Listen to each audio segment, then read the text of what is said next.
You know, the thing that makes Lewis so special is he just follows the argument. He doesn't pull any punches, and he doesn't expect anyone else to pull any punches. Now, of course, he, like all of us, he wasn't a perfect individual, but that was his approach.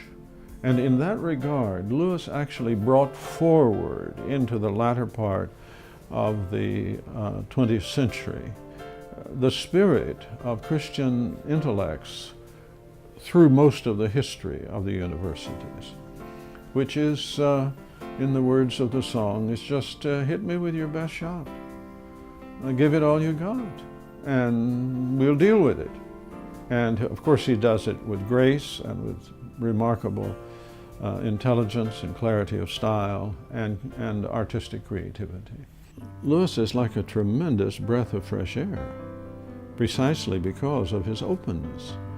When you read him, you never get the feeling that, well, this guy's just pushing his little thing.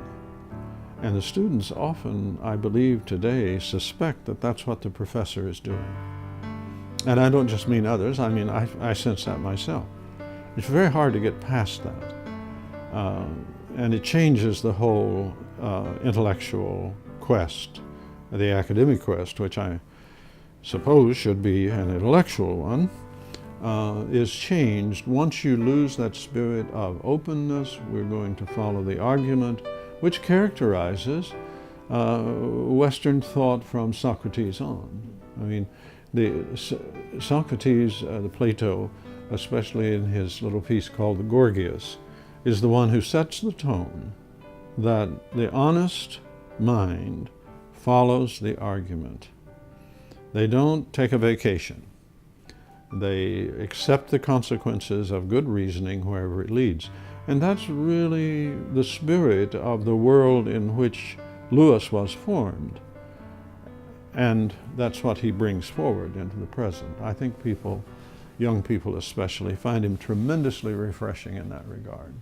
The attraction of Lewis is, again, his honesty and his openness. If he doesn't know something, he doesn't pretend that he does. Now, he might be wrong. Everyone's wrong about something, except me. But still, I mean, what really draws you to Lewis, if you're interested in the life of the mind, is his openness to follow the arguments, where the arguments lead.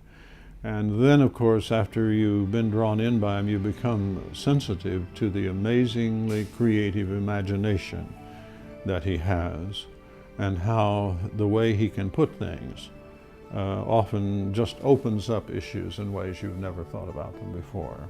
I often think one of the great strengths of Lewis is not so much the arguments, though they are good, as his ability to, by imagination, put a different twist on a question.